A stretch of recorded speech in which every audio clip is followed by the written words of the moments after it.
Secret friends, unite!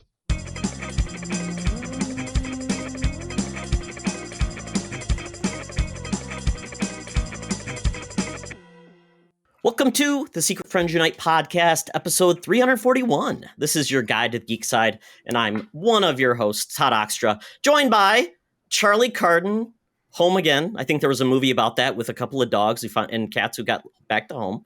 So is that what it is? Wasn't that Spider-Man Homecoming, Alone Again, Sideways, Bus Stop? No Way Home? Yeah, there you go. None the way home. So actually home to stay for a week. I'm actually getting to put my job into practice and do some field work. So I'm kind of excited about that.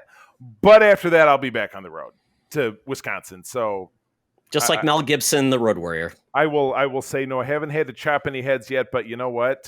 September could be a whole different ballgame. Don't know. Guess we'll see. Well, we're also joined by someone who's actually been on several Secret Friends Unite podcasts, but not the three of us together. And that is Mrs. Carly Kellstrom. You Hello. are, and I'll try to. Why don't you introduce yourself? Because I always screw up people's credits. Yeah, so hi, most of you know me as Scarlett. A few of you know my real name, which is Carly. Hi. I am now I'm just screwing on my own intro. I am a small business owner, a mom, and an all-around nerd for lots of different types of things. I don't know what. I feel like I've introduced myself a few times, so if you want to know more about me, go watch the other videos from Secret Friends Unite on YouTube. Thank you for that. Yeah, and you're also you also stream Nintendo at Nintendo Show as well, and you do a lot of stuff around the world. And your work that you do as a crafter is fantastic. So, folks, at the end, Carly will go all in on how you can find her. But yeah, she has been on the show before. One last question. At this point, Carly, how's the family doing? Everybody good? Everybody's doing pretty good. The girls are good. Cassie just turned 3 not so long ago, and she wishes so badly she could go to school with her older sister. Aww. And every time we pick Lily up from school, Cassie says, "Thank you for my sister." Oh my adorbs. Delightful. Yeah. It's like my 15-year-old doesn't say that, so that's okay. Oh well. Yeah, so we start off our show like always with a little comic book cover. This issue is a little bit before all our times, Charlie. Carly, I don't know if you even thought about comics when you were a young lass, but we have this month. It's Action Comics 341. It was 12 cents, quite a bargain, and we've got Superman fighting Clark Kent, throwing cannonballs because those are just lying around. It is when it's next to a cannon. So he's at historic Fort Wayne or Michilimackinac or whatever. Maybe he's at a reenactment or something. Maybe, yes. Clark Kent was covering it, maybe, and then Superman had to fight off the ghost of the Civil War generals. Maybe, I don't know, Gentleman Ghost. Maybe this in a nutshell proves that there are no original ideas in Hollywood. 1983, Superman 3 reenacted this, except Superman was like, he had 5 o'clock shadow. He was drunk. He was grumpy. He was hoeing around a bit. I mean, and then you had Clark Kent, and they had a big battle. I will bet you money this ended in the junkyard. And at the end of it, they were merged into one, and he stood up and went and saved Richard Pryor. I'm guaranteeing you that's what happened. I will put a stamp on it. Back in 1955. I would say probably by the cover price, probably 1962. That'd be my guess. Perfect. I have to say real quick, one thing that I love about this is the top right corner, and I don't know how many this is actually on, but I love that this is approved by the Comics Code Authority, which I did not know was even a thing. Oh, yes. It is. For many, I love this. Many years, there's a very famous story about how Stan Lee wanted to tell a Spider-Man story in the late 1960s about one of the characters got involved popping pills. It was a drug abuse story, and Comics Code Authority said, no, it's unwholesome. We're not going to do that for kids. And Stan Lee kind of gave him the finger and said, you know what? This is an important story to tell. So I don't want your Comics Code Authority. And that was the beginning of the end of the Comics Code Authority. Because, it was well, and it was a very important story to tell. And I think it was at a pivotal time when, drug culture was blowing up, and it was an important story to tell. So I say good for Stan. There's Yes. there's a great story about it. Basically, it came out of the McCarthy hearings, and basically there was a basically no, actually it's not the McCarthy hearings. It was a someone who's I believe a psychologist who basically wrote a book called The Temptation of the Innocents, something like that. But it was all about how basically kids are getting basically rock and roll music, comic books, and all these things were tempting our youth. And so basically the Comic Codes Authority didn't allow like the undead. They didn't allow a lot of weird things that were just odd. And so they would get around it by like, it's not really undead. It's not a zombie. It's a guy who looks like a zombie. It's a guy. It's a guy who doesn't bathe or change his clothes. It's Solomon Grundy. There you go, Solomon Grundy. So yeah, they ceased to. Yeah, the code no longer exists, and yeah, exactly. Now they have ratings on comics, which is even better because my friend Sean bought a comic. Charlie, get a kick out of this. Miles Morales was rated teen plus in the left hand corner of the bottom, and there was a beheading in it, and the kid and Henry was like ah. So. But I thought Henry was 10 or 11. He's 8. So okay. Yeah, you know what? Rated teen plus then. So yeah, it's like the moms who took their kids to Deadpool. Exactly. So if you don't notice that tiny little like 2 centimeter teen plus, But I bet he'll never miss it again. Absolutely, and his wife won't let him forget that. What are you showing my child? That is a tough no second instance mistake, I'll bet. Absolutely. So Carly, if your kids ever take up comics, there are ratings. Look for them in the corner. You'll never know. I'm sure things will be good. Oh no, we're very careful. Not to shelter them careful, but we're careful to make sure that it's nothing that is age inappropriate, for sure. Yeah, my children are very empathetic and very sensitive. They're very emotional, and because they're young, they don't quite know how to deal with those emotions yet. So they're a lot like me, but tiny and incapable of control. So awesome.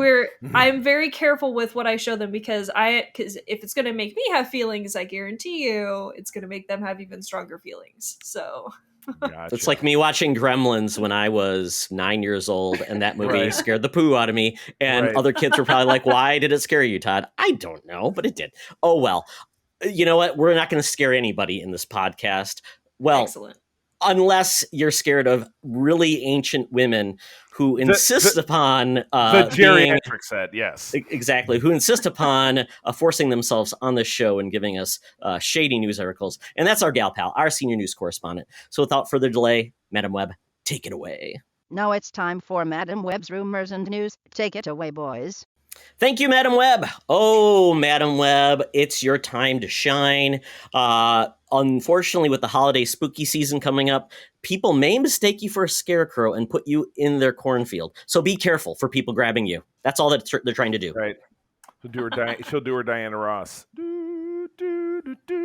Maybe not. Okay, so what do we got going on this week? So this seems like this is a little bit more up your alleyway because you know how I feel about orcs and wizards and things of that nature. So go on. Well, we lucked out with our guest this week because Carly has read this book series. I have not, but it is one of the pillars of fantasy. It sold 90 million copies. It's way up there, but I have never read it. So this is called The Wheel of Time. Robert Jordan. I don't know how many books are in the series, but it definitely is. 13. Aren't there like 49? Okay. And I swear you literally just called it The World of Twine. So just slow down and just use your words, buddy. The World of Twine. There's Twine, but it is the world, the Wheel of Time. Yes. Technically, there's 20. Holy but crap. It is a 14. Sorry, it is a 4. It's like the main, like your like what you would have on your bookshelf. 14. I was nearly halfway there. 20. I got my husband to like book 6, and then he's like, "I'm just done." Oh, he's done. Yeah, that's a problem with fantasy like series. Sometimes they go on way too long, and a lot of times even like the author that started them passes away, and then they have to have people come in and finish them, which is just very bizarre too. But it's a franchise, kind of like Stan Lee didn't write all the Spider-Man books, so you know what? Other guys, and George R. Martin is getting dangerously close to needing someone else to complete his books too. Because he's not writing them, or he's looking like he's going to conk. Because he's old and nearly dead. And the last book is 14 years in the making. 14 years. Like I said, people who are waiting for the Game of Thrones to finish based on the actual source material are going to be waiting a long time. Oh, well. I got 2 words for you: Chinese democracy. Or monkeys, like 15 monkeys in a room with typewriters. Right. That always works. It was the best of times. It was the blurst of times. Anyway, let's Yes. talk. Let's talk about this trailer. Yeah, so Carly, so you've read the books. You're a fan of the series, hopefully, and you don't grudge read it. But tell us about the trailer and what does it make you think of, and kind of give us some more details on the series. So I'm always extremely nervous when it comes to Amazon or Netflix taking over things that I enjoy. In fact, my husband and I often will complain about Netflixizing something, where suddenly there's like 3 F-bombs in the first 5 minutes, or it's just about sex as opposed to the actual story and all that good stuff. Well, not good stuff, bad stuff. Stuff that I don't want to see on the TV, you know? So I was extremely worried when it came to Amazon because we'd also watched a lot of like Amazon previews for shows and movies that they produce themselves and make their own stories for. So when I heard that they were going to get Wheel of Time, I was cautiously optimistic because there is such a huge fan base and so much love for the series that hopefully Amazon was going to do the right thing and do it the right way. This trailer came out and I'm like 98% certain that this is going to be the right thing in the right way. Good. So I'm like very happy with this trailer. I also follow with whatever Brandon Sanderson has been saying because he wrote the last few books. He was picked by Robert Jordan to write those final books based on the drafts. Sorry, the drafts that he had already done and the notes that he had already taken. And I had also consulted with Robert Jordan's wife. So Brandon Sanderson himself has also said that he is very optimistic about this show, which only makes me feel better as well because I trust what Brandon Sanderson has to say. Watching this trailer though, it was so dang good. The characters were like on point. The whole feeling of grand fantasy was in this trailer. It was like if you took Lord of the Rings and just added brighter colors into it. Like that's what it was for me. It was everything that I wanted it to be. And the few areas that they showed that were like the wide angle shots. So there was like Tarvalon, and then you had Shadar Logoth, which I know that for some people out there are gonna be like, oh my gosh, she's like terribly mispronouncing these things. But I have a thing that I can pronounce it however I want because it doesn't change the story. That's like that goes back to like Marvel Comics. I would probably mispronounce half of the things they wrote because half the things are not common words that people say. Exactly. So, true facts. The first time we started talking about Thanos prior to the Marvel films that he featured in, Todd called him Thanos in more than one episode. And I was Did I? What the I hell don't remember are you saying doing? that. Oh, yeah. You know what? I got news for you, babe. Steel Trap. I know it all. I know where all the bodies are buried. So, you absolutely did do that. You've killed a few names yourself, Charlie. Even real people's real names, you've killed a few of those. I forget people's names, but when I do know them, I do pronounce them correctly. Correct. Oh, so yeah. I mean, this trailer. I mean, for those who are new, I mean, it seems to be very female magic focused. Seems like females are the magic users, or at least the ones that rule the magic kingdom. And then beyond that, I just didn't get a feel beyond that what makes this series unique or something other than most fantasy where it's something bad happens, they get a merry group of men and they go, or women, and kill a bad guy. Yeah, so the whole, and this isn't necessarily a spoiler, what those swirling lights that are going around, which I just learned this is how you pronounce her name, Moiraine, I'm still going to call her Moiraine. Those swirling lights that are going around Moiraine, that is the one power. So in this universe, there's this magical force called the One Power that primarily only women have access to because the male side of the One Power is cursed, for lack of a better term, and also to not spoil anything. So that's why the world is predominantly matriarchal, because the women can safely wield this power. Moiraine is the one with the blue overcoat. She is a very important person in this series because she comes to the Two Rivers, which is where our main characters are from, and finds that Egwene and Nynaeve, who is the two people standing at the cliff at the beginning, the girl getting pushed, that's Egwene. The girl pushing her, that's Nynaeve. Okay. Promise it's everything is fine in that moment, I promise. Nobody's dying right there. Nobody's dying. There's a like Bran out the window. Oh yay! Yeah. Right. Plot twist. Whoop. There goes the moon door. All right. Well, cool. I guess that's the end of the story. I guess. So, well, awesome. Todd, any thoughts on your regard? In a way, I hope this is good, because I will probably not read a series that's 14 or 20 books long, depending on who wrote it and how it ends. I will say, as a lover of the books, that's okay. I haven't read the Shadow and Bone books. I watched the series. I don't feel like I need to read the books to enjoy the series for what it is. People who haven't read the books, that's fine. You can enjoy this series for what it is without having to read the books. If it inspires you to read them, props, kudos, love it, go read them. Don't feel like you have to, though. Because they are... Robert Jordan is a brilliant writer. They weren't edited very well, so there's a lot of dragging on. Yeah, that's kind of common with fantasy. Yeah, they're really great, though. Yeah, it's interesting with fantasy authors. Either you get the ones that are like have verbal, just spouting everything, and others are very concise. So yeah, I am excited though, because it's something I want to check in, and obviously this opens up that world to a lot of new fans. So I am excited. This comes out in November on Amazon. I don't know what the plan is, if it's weekly drops or if they'll do the first 3 episodes, and then what the plan is or how many more seasons we'll get, guaranteed, versus how does it perform? Because Amazon, I believe, or was it Netflix, they canceled, what was that one series? It was the Hero series. Jupiter's Legacy.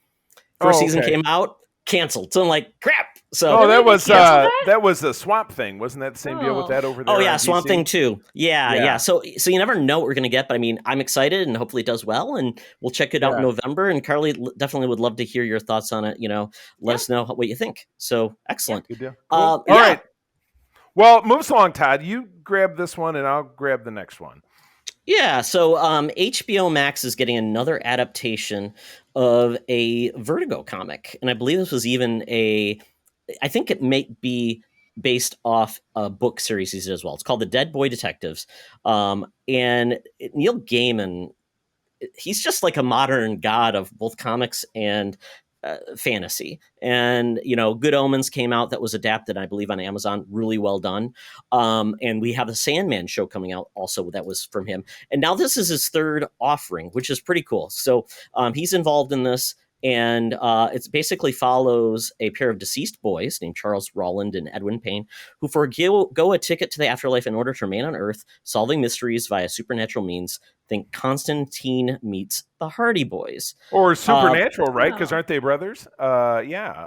There's 2 boys. But yeah, so did they get a snazzy car and it has a classic rock soundtrack? Because... but it does say that the characters are slated to be introduced, so that seems very CWE, so. Yeah, Doom Patrol is where they're going to be introduced apparently in season 3, which is upcoming, and quite honestly, that makes a lot of sense, because the Doom Patrol was a very Vertigo heavy book, very off kilter, very weird and interesting, and I think this could be very good if it's done well. And HBO Max is not known to shy away from telling very different stories, especially with DC Vertigo properties. True. And they need this type of content. They need like a broad variety. It can't all be capes and cowls. It can be a lot of different things. And I think that's what makes a DC a little bit different than Marvel, because DC is all over the place with Vertigo, telling more mature storylines, telling weirder stories. Marvel is typically kept with capes and cowls, except for a few variations. So I like this, and I like that the fact that they're drawing from so many resources, because as much as people say, yeah, superheroes we're not getting tired of them, if you keep going back to the well and don't do anything different and new, comic books are a wide medium. There's lots of stories to tell. So I'm excited for this. And looks like this will be coming out Potentially, production is going to kick off in November, so we're probably not going to see this till For a year. 2022 or Oh, yeah. 2023. Yeah. Right. So, and speaking about going back to the well too many times, guess what I've got for you?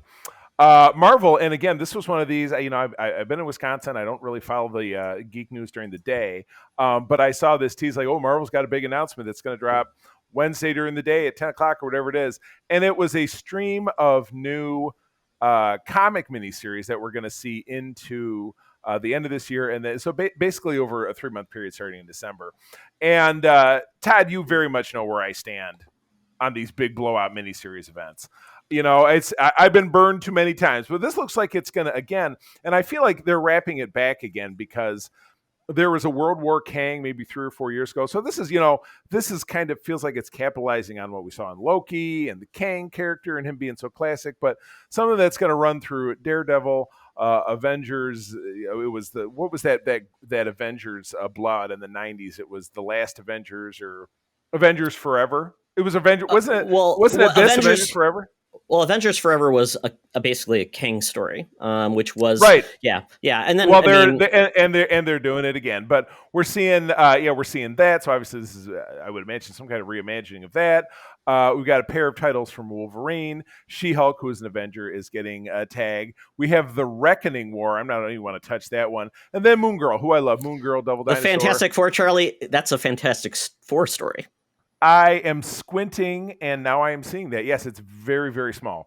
I just, these last 4 or 5 years, I loved Empire, but Todd, we were talking about it recently that I couldn't remember what it was called, but I really liked it. So they're very interchangeable, and I stopped reading monthly comics recently because there was a Moon Knight took over Earth, and that was a big Avengers story and spun off in all these different directions. And then you and I just did the Venom Dark Reign or Last Reign or some Reign or Blood Reign or something, and it's just they're calling this Fantastic Four the Reckoning War, an FF event over 15 years in the making. Well, they weren't even publishing for 5 of those years, so I don't know, man. I know you're not reading monthly comics either. Well, so how do you feel about this?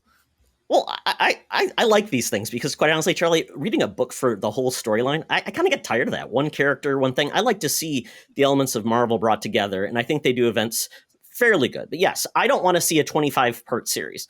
I'm good with a 5-part series, 6-part That's where series, you get stuck. 4. Yeah. And right. Quite honestly, some of these stories are interesting. Like the first one, Devil's Reign, it's a Daredevil story that essentially brings in the Kingpin. It involves the Thunderbolts, involves lots of different characters. So I'm not sure. And some of these are actually, and like She-Hulk is getting a new title. Moon Girl's getting a chance again. So I'm not against these, but I don't want the fifth Spider-Man comic. I think I'd rather have more of these than it's the 18th X-Men comic. Really. Amazing Spider-Man is the cockroach of Marvel Comics because they'll bring out 5 Spider-Man comics and they will all die within 12 to 15 issues, but Amazing Spider-Man never. So I agree with you in that. So you're right. I guess overall, looking at when I see a timeline, I'm like, oh god, another big crossover event. But yeah, you're right. Different things in different situations. The Reckoning, an event 15 years now. What does that even mean? I don't know. Give me more. Give me a reason. Well, Dan Slott's writing it, so Dan Slott's been around for a long time. So I'm sure he picked up things from a Fantastic Four storyline back that was 15 years ago. So bringing that back in a storyline. And I will say, Fantastic Four, of the titles that I was reading the most recently, I would say that was the one that, even more so than Spider-Man, was the one that was the most engaging. So he is doing great work over there. So who knows? If any of these bite us, 3 months after the fact, we'll be able to pick them up on Marvel Unlimited. So it's really it's no great shakes. But always chasing after that next big thing. Yeah, keep chasing.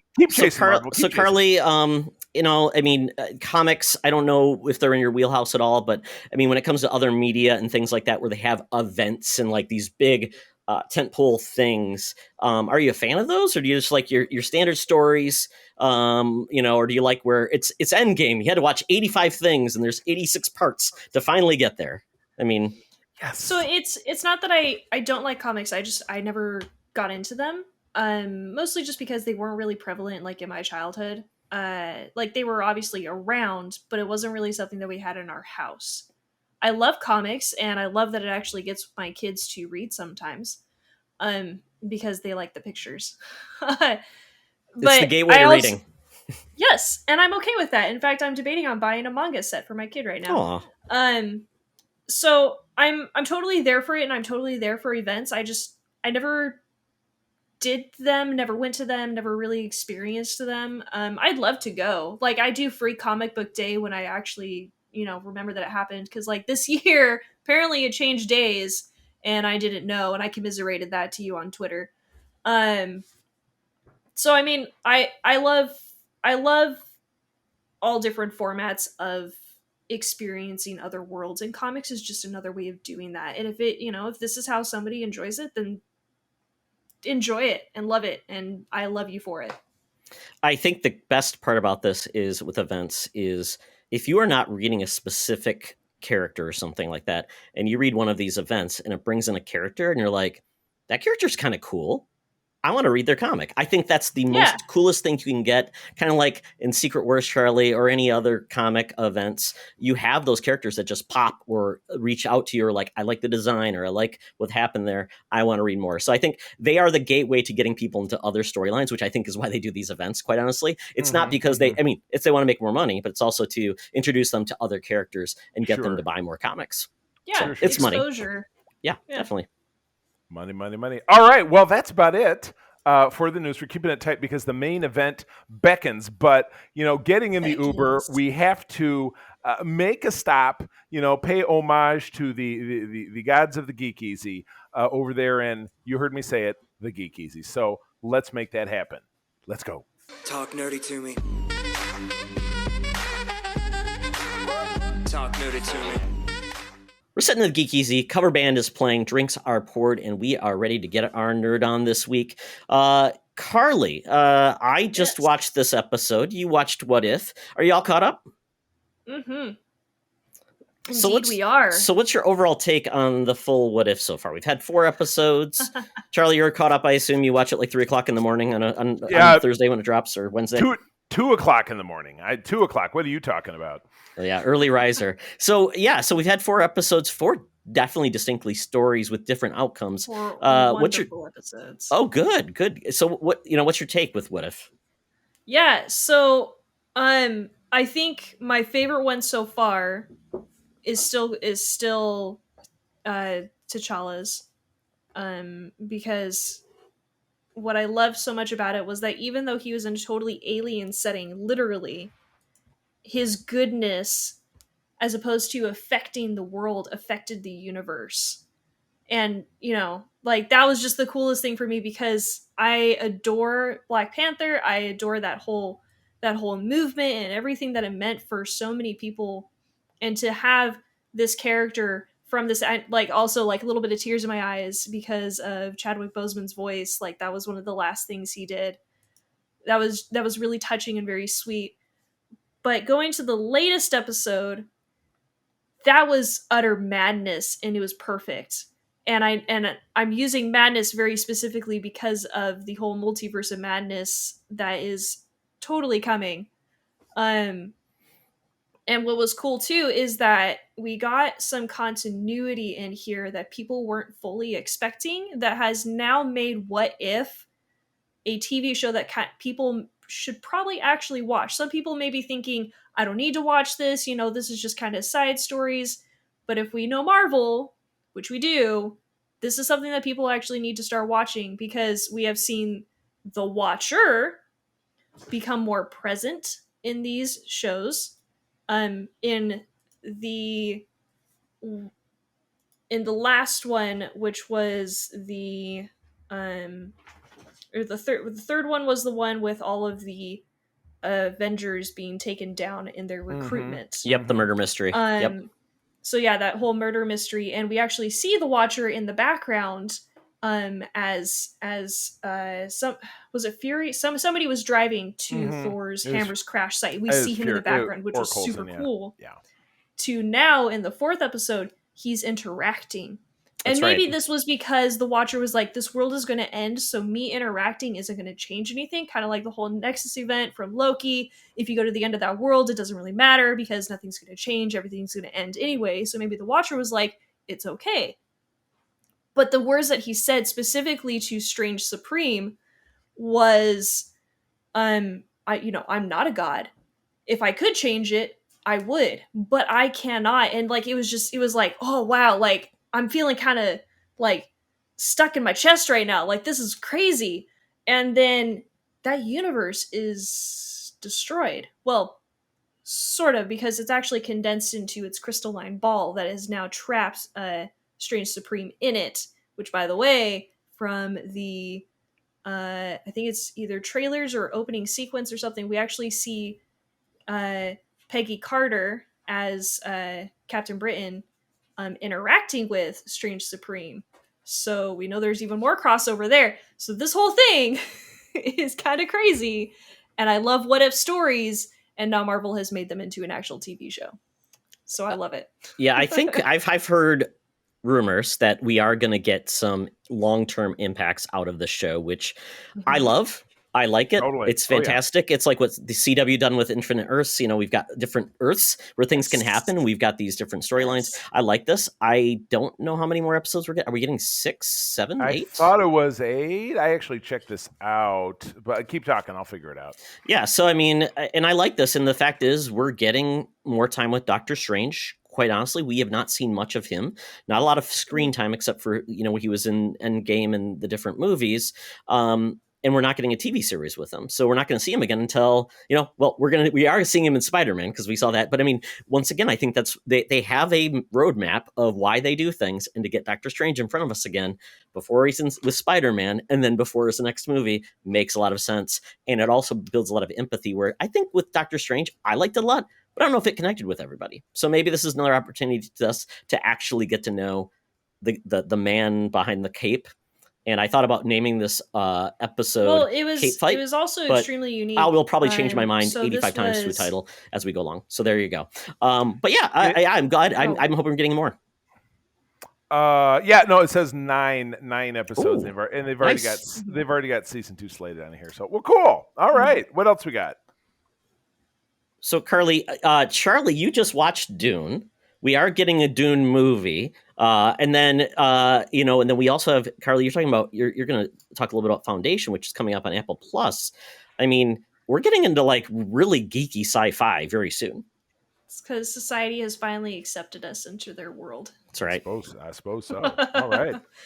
I'm interested in actually reading these books because I had not, as much as a book nerd as I am, I had not known of either of these as books. So the fact that they're being turned into movies, and like the scope of what Foundation actually is, like I'm extremely interested in reading these. I like kind of going back to like the older books and reading those and seeing what has been modernized for all intents and purposes. So I'll be looking into those. I'm going to see if they're on Kindle next time they're on sale or something like that. Yeah, we haven't had a lot of Asimov adaptations. We had iRobot, I believe, and then we had 2001, and I'm not sure if 2010 was actually a real, like, based on a sequel or not. I'm a moron when it comes to Asimov, to be honest. So to your point, you're not alone. The properties are not in your face. Like we said, Charlie just watched Dune from like 1984. Struggled. It's not that I hadn't seen it before. And we're still watching it. We were watching it last night, falling asleep, and then so we tuned back in today. But that was one of those that, like, I got a disc at a yard sale, and then I did a disc to digital, so it's sitting in my digital library. And I'm like, we probably ought to watch this, maybe be a little bit more informed going into seeing this film. And it's just like, that film is just very, very heavy. There's a lot going on there, without a doubt. So, yeah, very interesting stuff. Yeah. So, and like I said, and I wasn't saying that you hadn't seen it. It was like, I think majority of people, it's just, these are just not on their radar. So the fact is, right, we are getting more opportunities on TV and in the movie theater once again to bring these properties back to life and get people to check out their Kindle, go to the library. Very cool. I love it. And one day I hope some of my favorite properties will eventually make it on the screen so other people will just discover those books and the worlds that these people have created. So I love it. Can't wait. Foundation coming on Apple TV Plus, I think. Is it this month or next? And then we have Dune coming on HBO Max and in theater. So I cannot wait. I hope they're good. We can always hope. All right. So let me grab the reins here. I have been taken in What If, taken in Lower Decks during the week. But when I get home, April, my wife, is a huge horror fan. We've watched American Horror Story and the little companion series they had at the end of this summer, American Horror Stories, which were there a couple of two-parters. There were a couple of standalones that didn't really connect. But now they're back to the regular series. And with even something that we didn't know is that what's going on right now is actually going to split off into a part 2 within the same season and tell the same, I think, pretty much 2 parts of the same story, perhaps the second part being a prequel. But at any rate, I don't know that for a fact. It was one of those trailers. That's what I've heard too. Yeah, trailers before the movie, so you never really get the whole picture, but you're really not supposed to. It's supposed to engage you to the point when you want to watch it. But this one had the most Stephen King-ish setup as humanly possible. Like we brought it up on screen, and it says a writer, his pregnant wife, and young daughter set up for the winter in a deserted New England town. And I'm like, come on, everybody knows where this is going, The Shining. And yeah, so that is exactly what it sounds. They get set up. The daughter is 10 and she's a wunderkind with the violin. The husband is a writer, but he's, fair to middling. And he immediately bumps into some of the other local wintertime residents who are phenomenally successful writers. And so he endeavors to try to figure out their secret. Well, when he goes on to figure out their secret, it ends up being something not so great. And that's always a deal with the devil. It's always a deal with the devil, right? And that's all. That's pretty much all I'm going to say about that. So this is what vampires and aliens, right? That's the whole premise of the season. Well, that's the picture that if you go to Hulu and look at it, it's an alien and a vampire making out, which is disturbing in its own right. Yeah. But it's pretty much we're dealing with they're vampires, but they're not necessarily true vampires. But space vampires. I would, you know what? I'm going to send you right to the screen. I'm going to send you right to the instant. I don't want to see it yet. I will probably check it out though, because my favorite space vampires are from Buck Rogers. By the way, great episode. There you go. Well, because they can dance. But at any rate, moving on. Still surfing around HBO, we came upon National Treasure, Tom Hanks. His latest, not in National Treasure because that's Nick Cage and he is not a national treasure, ironically. But he's in a film. Yeah. Oh, come on now. The bees. Anyway, Tom Hanks's new film is called News of the World. This is set about 5 years after the Civil War. He is a retired Confederate officer who is eking a meager living in the state of Texas, going town to town, reading local newspapers to an assemblage of people for 10 cents a head. So that's how he's making his living. Is that the beginning of audiobooks? It could be, exactly. Well, for people who can't read, or network news. Yeah, exactly. The newsreader. Yeah. Yes. Good evening, and with much more poor lighting. Within the course of his travels, he stumbles upon a broken down wagon and finds a young girl who doesn't speak English because she's been taken by a local Native American tribe. But within her possessions are a note that says she was bound for, she's an orphaned girl, but she's bound for family 400 miles south in Texas. So he takes it upon himself to deliver her down there, and horrible things ensue because it's the Old West. But really very well made. It's an adapted screenplay from a book that was from a few years earlier. And, name me something terrible Tom Hanks has been in and don't say Splash, because it was good in its own way. The Burbs? Or, I don't know.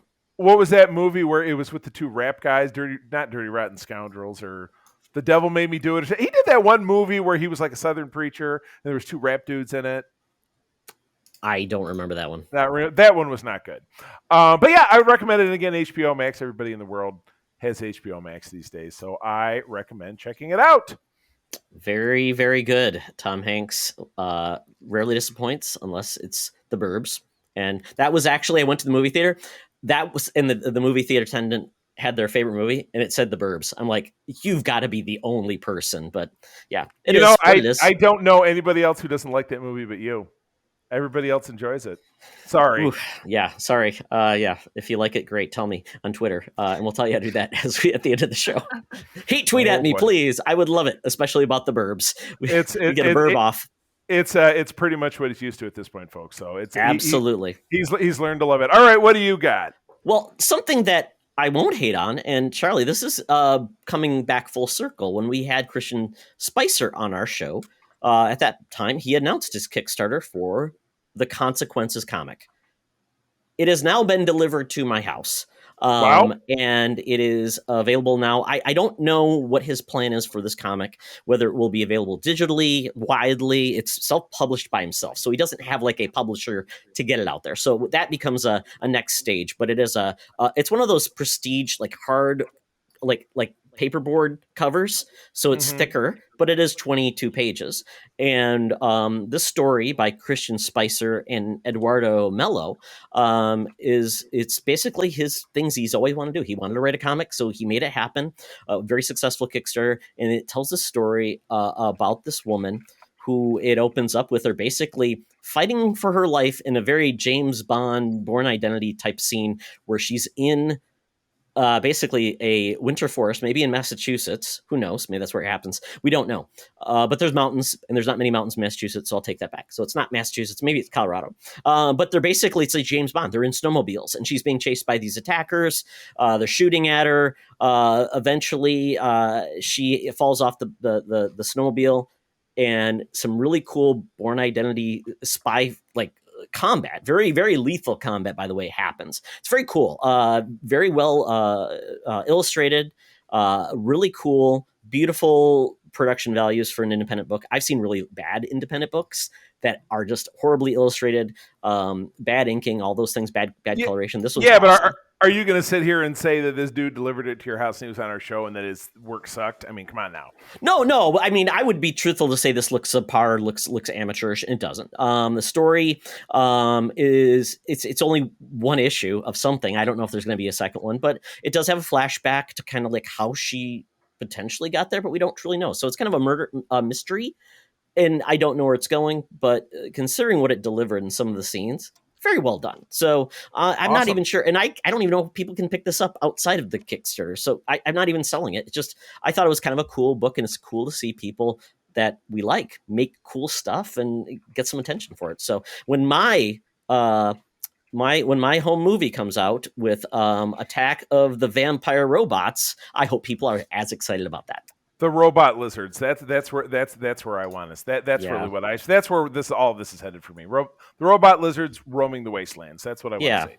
Yeah, so pick out Please. Consequences comic. If you can't, check out the Kickstarter. Maybe there'll be more information there to check out Consequences. Then a show that I love dearly, What They Do in the Shadows Season 3 is back. The first two episodes dropped this week. It's on Hulu and FX, if anybody has that channel anymore. But No, hold on. I have to interject. They are now, all their marketing is geared toward FX on Hulu. FX on Hulu. That's what everything says. Yes. So it's like they know. They know that cable networking is dead. I mean, when I'm watching The Walking Dead and they're dropping F-bombs every other word, they know that AMC is not a thing anymore. Their stuff is just going to be on something else. There's no cable. There's no networks. It's all changed, man. It's all changed. Yes. Yeah, so I mean, I love the show. Basically, the premise is still not changed. Vampires from different eras being followed around by a documentary crew. And we don't even know if this documentary is ever happening. It's kind of weird. A lot of things happen if it ever even comes out. But we ended on last season on a cliffhanger. And I don't want to spoil too much, but it's resolved very quickly in the first episode. Surprise, surprise. It's a comedy by all means. Right. There's not like the huge, like, if you missed it, you're going to miss out. Very quickly, You can get up to speed. And they didn't miss a beat. I love this show. We got a returning character from last season who came back in a great role. And we know where they're going this season. And it's going to be full of wacky hijinks, lots of goofiness, misspelled things, not understanding the internet as usual. They even had a difficulty with the VCR.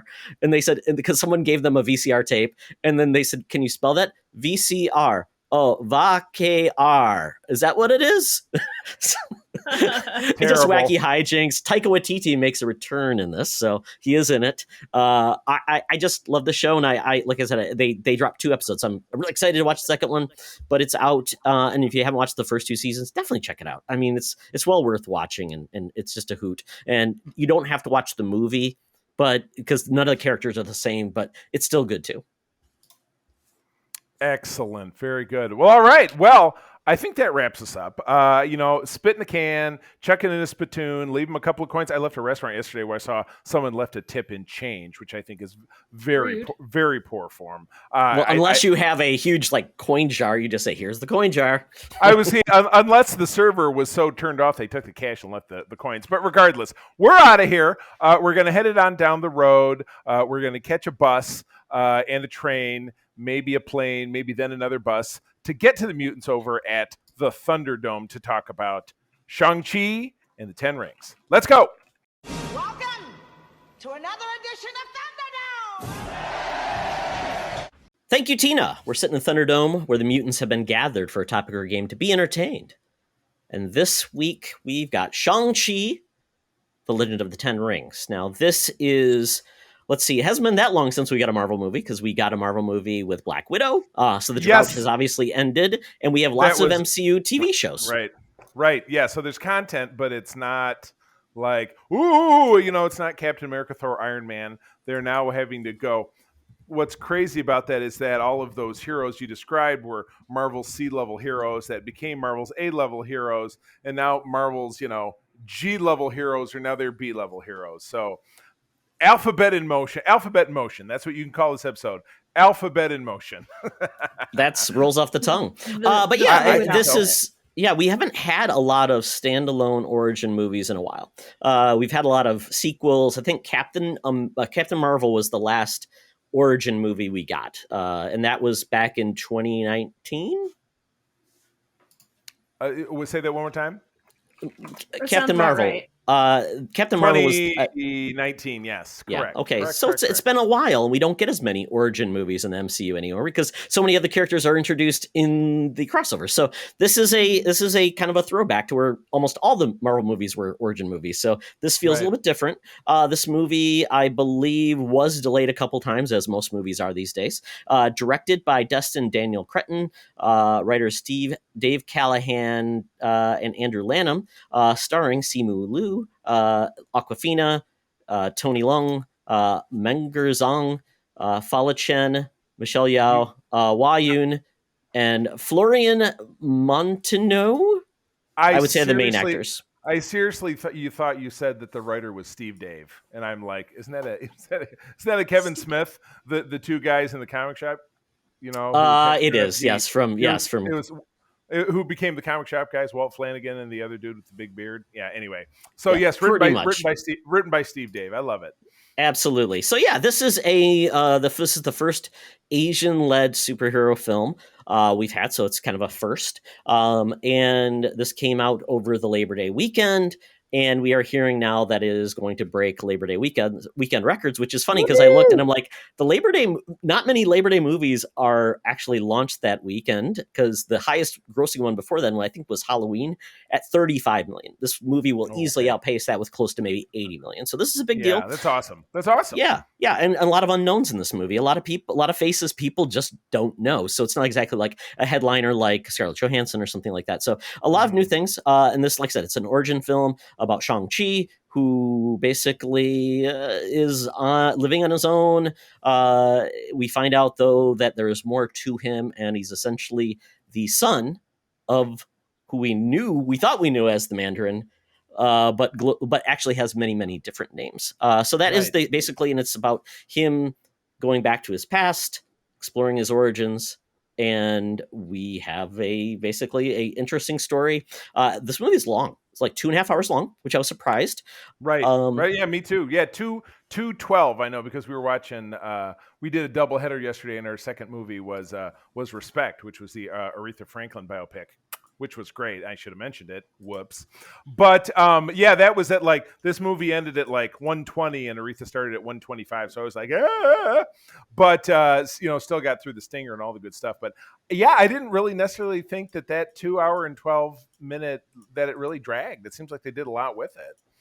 Yeah, I agree. And there was two, and just to let you guys know, spoilers before we get into this, there were 2 stingers, 1 mid-credits, 1 ad-credits as well. We had to look up the second one just to see if there was. So, so this movie... It blows my mind that people will get up and leave at the beginning of the credits It's like, how many Marvel movies have you been to Well, this know that you need to stay? I think this was Marvel movie number, was this 24 or 25? It's been this way since the first film. So And even their Come on. TV shows have them too now. Yeah. And they'll get up and leave after like the first one as well. It's like, no, sit back down. And they're just like, la la la la la. Come on, stay for the head animator or the main grip. At least Right. something. Oh, sorry, totally tangent, but there is now in credits a COVID-19 testing lead. Oh, great. I wonder how long that will last. Hopefully not too long. Hopefully. Right. Hopefully We it's found not- that it's not really endearing. interesting, though. That's now part of the credits. So God, talk about a snapshot there. in time that you'll look Right, back and exactly. somebody will say, "What's COVID?" Or hopefully, or somebody will say, "Yep, COVID." I hope people forget what this COVID is eventually because it's I eradicated. certainly hope so. But let's just see how we do with that. anyway, Yeah.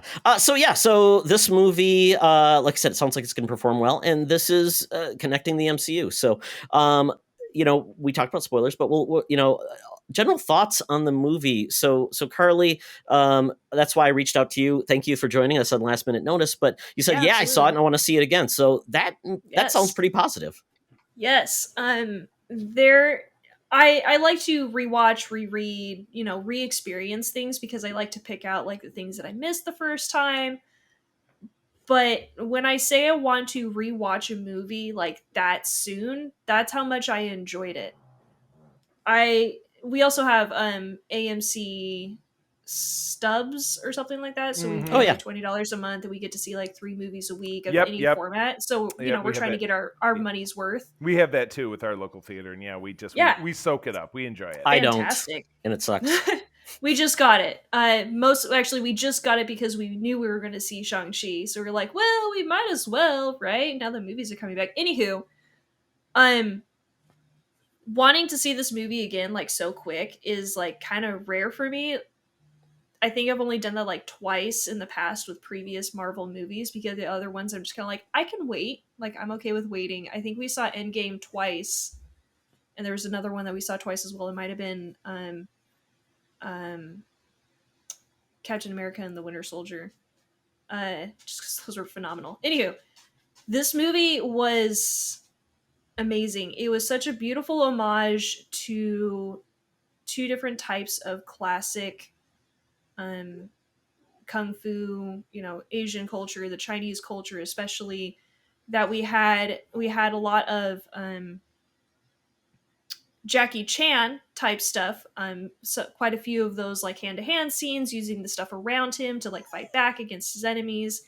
And then we had a lot of the I don't know its title. It's something about a tiger and a dragon. But Crushing they Tiger, do a Hidden lot- Dragon. Yep. Yeah. So there's a lot of the mystical format And of with kung fu where they're and with- floating yeah. around. and with it Michelle was Yeoh in this film. Beautiful. So Yeah, it was beautiful. And I loved seeing that. And then also, I don't know a whole lot when it comes to Chinese mythology. I'm more of the Japanese mythology. That's something that's more familiar to me. But I was able to pick out a lot of the things that I did know. And that felt really great as a fan of these types of like mythologies and all of those types of creatures. The creatures were so good too. I was like geeking out a little bit when they get into Ta Lo. I was like, oh my gosh. Anywho, this was a beautifully paced, beautiful to watch, wonderful action scenes. There was really good humor. If a couple parts were like poorly placed, there's one specific part that I'm not going to say exactly what it is that is in the middle of the main battle. Everybody knows there's going to be a main battle. There's a part in the main battle where they insert a little bit of humor that felt a little bit out of place because it broke the tension that I was actually enjoying of the battle, and I felt like it would have been better placed at the end of the battle, but that's kind of nitpicky. Overall, I thought this was a wonderfully well-rounded movie of Chinese culture mixed with modern Chinese people, and it was a family drama too, which was kind of new for Marvel. So this was very much centered on Shang-Chi's history of who he comes from and what that means to be part of this legacy. And you can't really run from your family, like you're still part of it, even if you distance yourself, it still is part of who you are, and you can overcome that as well and turn it into something good. It was It was great. Sorry, I kind of ranted. No, that's very good, and I totally dug the imagery in this film and the fight choreography. Like you said, the Crouching Tiger, Hidden Dragon, that initial meeting of I guess we'll call him the Mandarin. Trying to dig for a name that he just consistently. Yeah, I mean, at least that's the one to remember. The dad. Just call him the dad. The dad. He's the dad. And the choreography, it was a dance. It was, and it was beautiful. It was just saw how she was using her defensive techniques to lead him. And she was leading the dance, and just basically maneuvering around him. And that's very much like in that wushu kung fu films that are very famous for being mystical, a lot of wire work and things like that. And that was beautiful. And a lot of that has to do with the people that were involved in this film. A lot of the people that acted in this film have a rich history of martial arts in films like Kung Fu Hustle and Michelle Yeoh. So they bring expertise in these things, which you typically don't see with actors in movies. They have to be trained to do these things. These people were ready to go. And I felt like that was one thing that put this movie above a lot of the MCU movies when it comes to fight choreography, because a lot of it's just throwing punches or shooting laser beams. That's about it. This is close combat, not CGI. This is like, it has to look realistic. And I will say there was one battle that I was like, it was okay, but I just loved it. And I thought they did a great job. And it was interesting. They did bring in Jackie Chan's crew that does a lot of his choreography. So you saw that in the bus scene where it was a lot of misdirection, even like the planks on the structure there where they were trying to move around, a lot of misdirection and movements and like drunk style kung fu. And then the other person that was involved was Brad Allen, and he passed away. And I don't know if you saw his name on the credits, only 48. And he did the choreography for Scott Pilgrim versus the World, and also Solo, Star Wars Story, and The Kingsman. And The Kingsman has fantastic fight scenes. Sure does. Yeah, sure does. Yeah. Riffing off that, I agree. You know that I had my skepticism going into this. This is the Kung Fu movies, and then kind of the mystical stuff is not necessarily my bag. But again, I think this benefited from great pacing. I didn't feel like there was a lot that was wasted. I think it benefited from interspersing some humor, so it wasn't the, Todd, you've said it in the past, the kind of the yuck meter, the yucks per minute, different kind of style of Marvel doing things. I think that was kind of parsed out in a good way, so I really did appreciate that. I think that I ended up enjoying this a lot more perhaps than I thought I might, for those reasons. And again, fight choreography was magnificent. Didn't feel like it was wasted or it was forced. The humor didn't feel forced. I love Awkwafina. She steals the show for me in anything. But you had your insert of cute creatures. You had the thing with the no face. You had the return of Trevor Slattery, Ben Kingsley, as his character from Iron Man 3, which I enjoyed immensely. But again, Awkwafina does it for me. I think she's absolutely spectacular. And April was reading an article about this. She responded on social media to comments that were up in arms that, well, I don't know why you didn't do a Chinese accent. You're playing a Chinese character. She was not playing a Chinese character. She was playing an American. Awkwafina, as an actress, is from Brooklyn. Exactly. So it really very specious argument by, people who are always looking to make something out of nothing. Her performance, and again, she is, Todd, I know you've derided actors like Will Smith that, he's just Will Smith in every movie. Actors have to do what they know. So she rolls the way she rolls, her with her little fanny pack and all the little quirk that she brings to the table.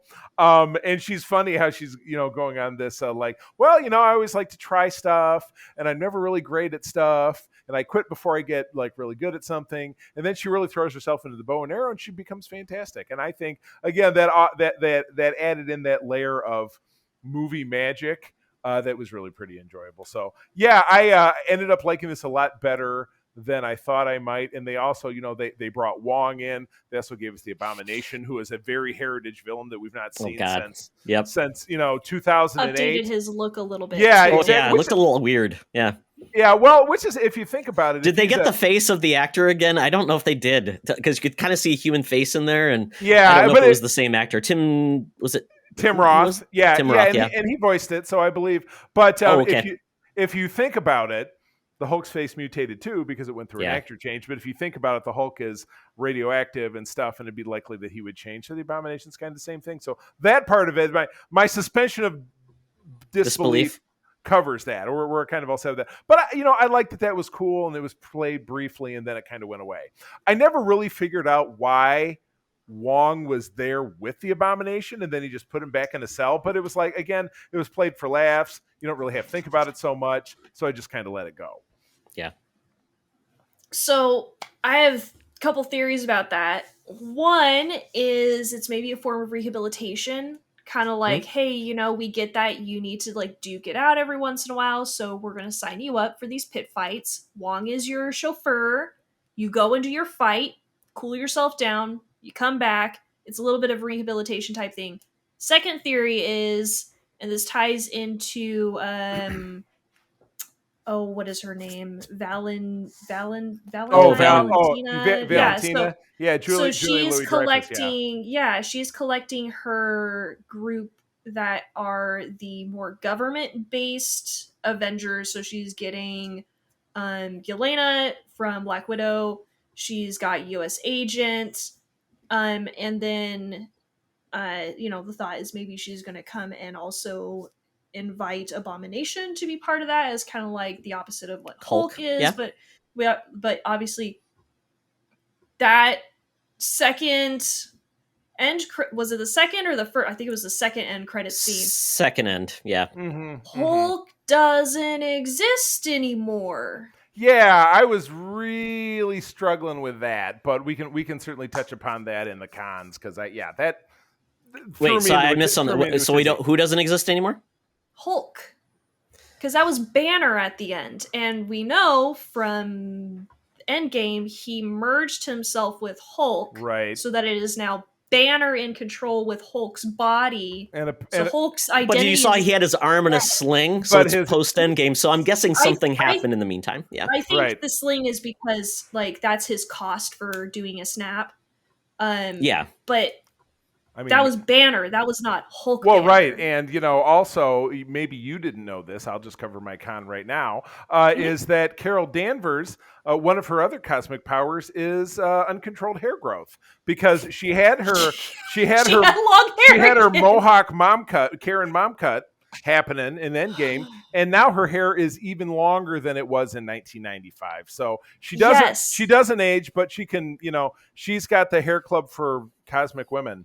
Just knock that shit right out. Well, some women's hair grows really fast, some doesn't. And, maybe that's one of her abilities, Charlie. You don't know. My suspension of disbelief did not cover that. That was not covered under the policy. This could be the time that it's set in is approximately 2024, which is the same time period of No Way Home, so Spider-Man No Way Home. So that actually happens at about the exact same time, at least within the same year. So it's a little bit after Endgame. So I don't know. I mean, you give a woman like my hair went from this to this in 7 months. So. And Charlie, your hair goes. We've seen your hair growth journeys, and it's pretty amazing. I'm still going to need a judge's ruling on this. Okay, that's all I'm saying. Enough hair rumors. We'll move on from there. I will say, my wife is Filipino. Grew up in the Philippines.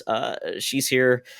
She speaks Tagalog still, but she essentially has no more accent. So, but then she has Filipino friends who don't know how to speak Tagalog, and they don't have any accent, and they just sound like they're from the Midwest, and they don't know how to pronounce things. So I like that scene when she didn't know how to pronounce his name, and Sean. So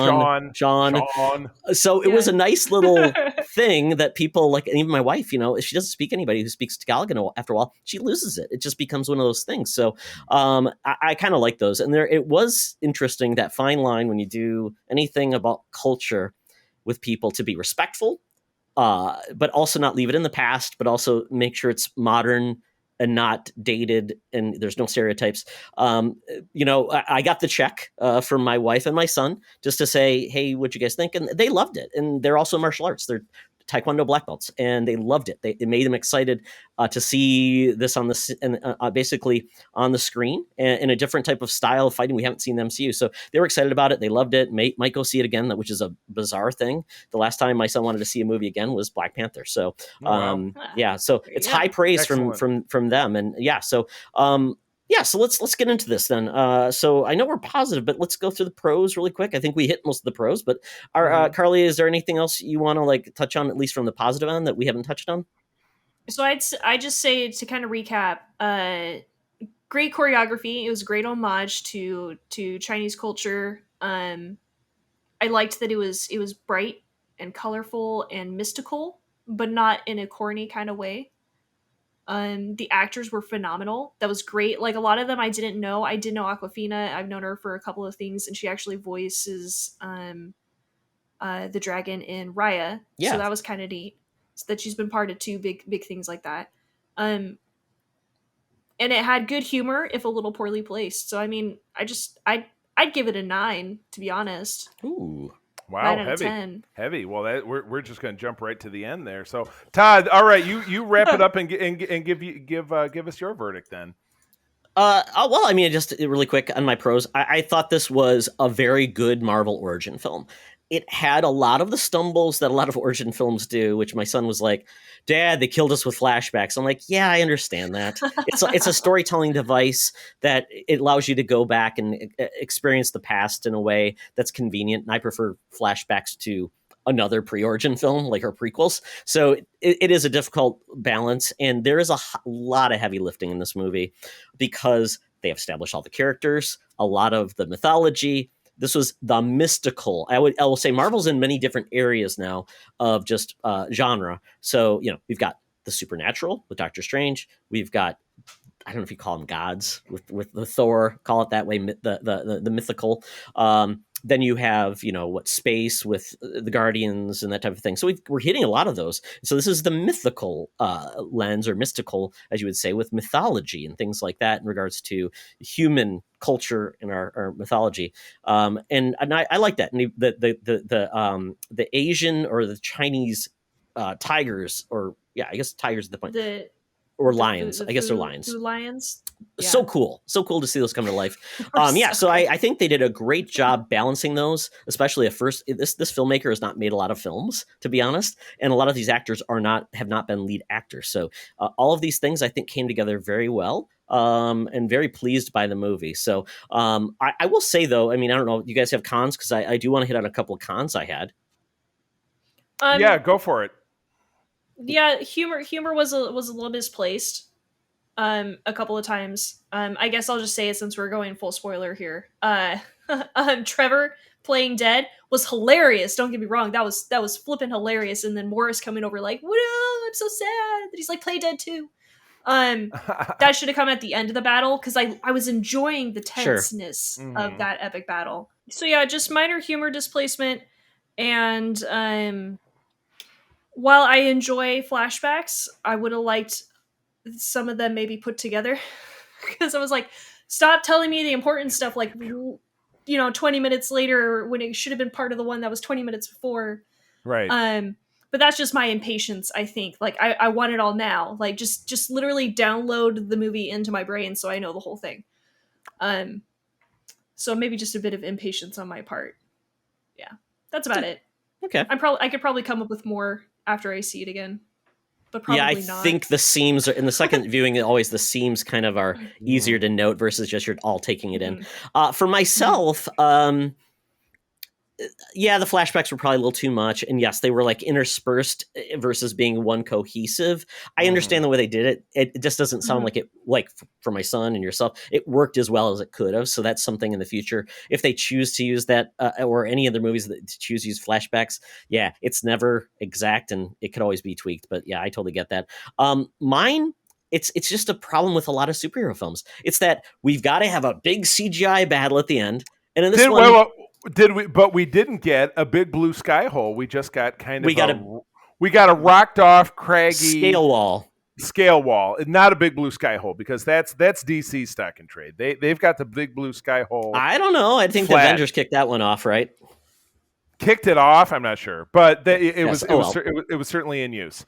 Yes, everybody is that, which is fine. And yes, when you're using a big big dragon or a big like Cthulhu winged bat creature, I guess it makes sense because we don't have those in real life. So sorry, we didn't have a dragon trainer just hanging out. Although I was disappointed with the villain at the end. With the soul suckers or whatever. I wish they were something from the Marvel mythos, right? Like there's lots of really freaky, creepy Marvel villains Right. and The Brood. entities. The Brood. Yeah, there's like one. Cullen. I mean, Doctor Strange has a ton of just weirdos, and Right. borrow from them. I don't know if this is part of the Shang Chi comic. Don't really know. No clue. No clue. No clue either. It's like the Eternals. Got it. So we're not going to know when something comes along. It's just going to be like. So that part was a little underwhelming, and I think another part with that final battle when the army of the Mandarin came forward. That felt very understated compared to seeing the battles we'd seen before, and even comparing it to like the battle at Wakanda, where you've got those types of battles. We've seen those, and they just felt more significant versus this. So that was a little bit uncheap, but I'm guessing, maybe I'm wrong. Maybe COVID finally had an impact to what we saw on screen. And maybe that's what drove it back to be, they couldn't have as big of a crowd. They couldn't do things. They couldn't do as much as they wanted to. Is as much as they could pull off. Yeah, it was a little bit flippy, punchy, and not quite so grandiose. With like you said, with Wakanda, there's ships flying around and all this different stuff. And then it was a craggy rock wall, and you got the little, dragony lizard guys flying out, and But you're right, it was a big CGI punch out because that's what ends a superhero film. So it would be nice to see something go in a different direction. So I can get on board with that as well. Charlie, any cons? Well, I mean, the biggest con for me, and you want to talk about everybody gets hung up on something different, is the fact that they threw in that stinger, the mid-credit stinger, where Wong has Captain Marvel and Bruce Banner on, and again, there's two characters that have almost no connectivity. So it's like, why wouldn't you pick two characters that maybe could interact with someone somewhat significantly? But the details were all wrong. I said the long hair. We have the Hulk as Bruce Banner, who's still wearing an arm on his sling. We never really get pinned down to exactly when this movie takes place. April and I were talking about this as we were having dinner afterwards. There were some elements that potentially it took place before Endgame because the snap was mentioned, yet it's not like the world was falling apart, which you can imagine that would have been a little bit more evident. But if this is after Endgame, how far? Why don't we have Smart Hulk anymore? That kind of stuff just really kind of drives me up the wall because it just felt very gimmicky to toss the two of them in there and for them to be like, well, just call me. Bruce has got my number. And it was just like, those characters have no... They don't I think that's the point. I think that's the point. They're not going to put the same characters you've seen before. Those characters have a reason to be there because they've got movies or things coming out that they're going to be involved in. That's the reason, Charlie. It's not because they're going to use characters from the past. I will also say this. Marvel had an opportunity to refilm the end of Black Widow, basis the Falcon and Winter Soldier. If there was something completely wrong with this, we wouldn't have seen this. So I think these are all going to be reasons. Marvel doesn't skip a beat. They know this. They know every nerd out there is going to be picking this apart. So I think there's a reason we'll know this. So I didn't think that was a big one, but yes, I mean, it seemed like the chemistry wasn't that great too between, and like I said, filmed separately. It was clearly the bigger issue because there was no heat there. There was no fire. There was no chemistry. So that's kind of a bummer. But but neither of those people, I would say, are exactly always bringing the passion. They're very subdued people, I would say, to a large extent. Yeah, I would say certainly more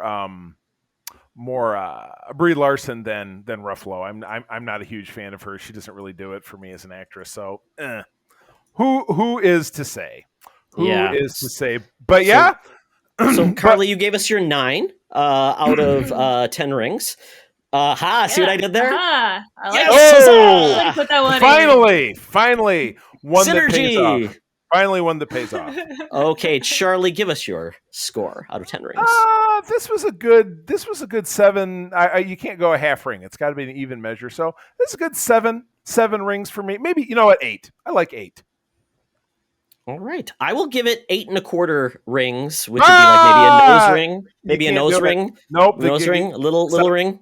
Solid rings. You can't. You didn't you just hear what I said? Maybe a diamond stud. You can't break the code. You can't break the code. The ring code. You're gonna get ringed like from the ring. There you go. That's what's coming. Let's get in the ring. Let's do some more ring puns, guys. People love puns. Oh, ring a ding ding, rope a dope. Absolutely. Well, and then we did get the end credits. I think we hit on all of those. I would say the only thing with the last end credit was it does. I mean, to your point, Carly, I truly feel like we are getting that Dark Avengers, Thunderbolts, whatever you want to call them. And, we are getting this evil organization that is not being disbanded. So his sister was on the sketchy side. We've got, what is it? What's the other ancient, I'm blanking the name, that was brought in the Winter Soldier Falcon and the Winter Soldier. It was Charlie, I'm blanking on the name of the country.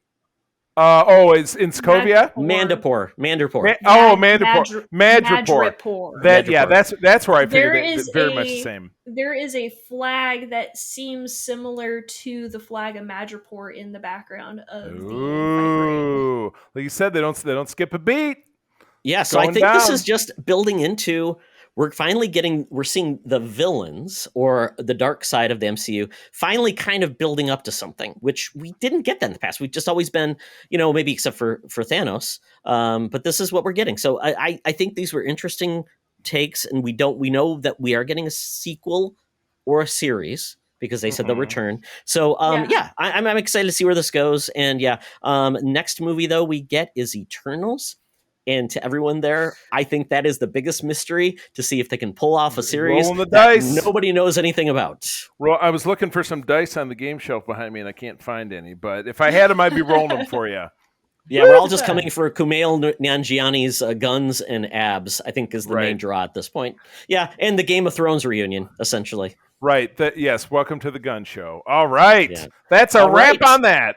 Yeah. So, Carly, before we go, thank you for joining us. And now tell everybody where they can not only find you, but buy from you. Sure. You can find me on Twitter, Scarlet_stream, and YouTube as Scarlet Stream. Nintendo is on hiatus, so don't worry about that right now, I suppose. I don't even know if I mentioned it. I sell wooden gamer gifts, so things for organization, like controller stands, headphone stands, that kind of stuff, and full-blown board games as well on dragonwoodgifts.com. You can also find some really cool apparel at readygamer1.store or .shop. You can really find all that information on my Twitter though, so hit me up there. Send me a message, whatever. Awesome. Yeah. Love it. Yeah, you've been busy shipping out a lot of cool stuff. I don't know what it is, to be honest, because I'm like, I don't know what that is, but it looks really cool. Thanks again for joining us, and we hope to hear more from you soon on the world of internet. So at that point, Charlie, I guess it is it. We survived another review. We didn't spoil too much, but folks, you know what? Charlie's going to tell you, well, you'll hear it at the end where you can find more about us. But Charlie, you better tell us your catchphrase because we've just been dying to hear it. I do. Well, I will also tell you that if this comes out Friday of next week and you haven't seen it, come on now. Friends, thank you as always for joining us. I'm going to tell you that sharing is caring and to keep on trucking. Indeed.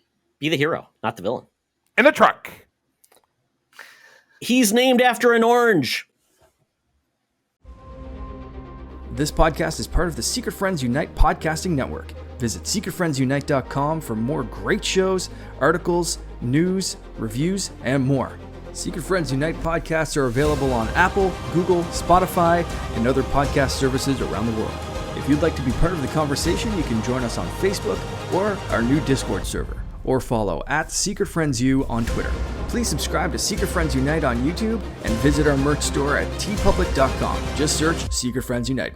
Thanks for listening.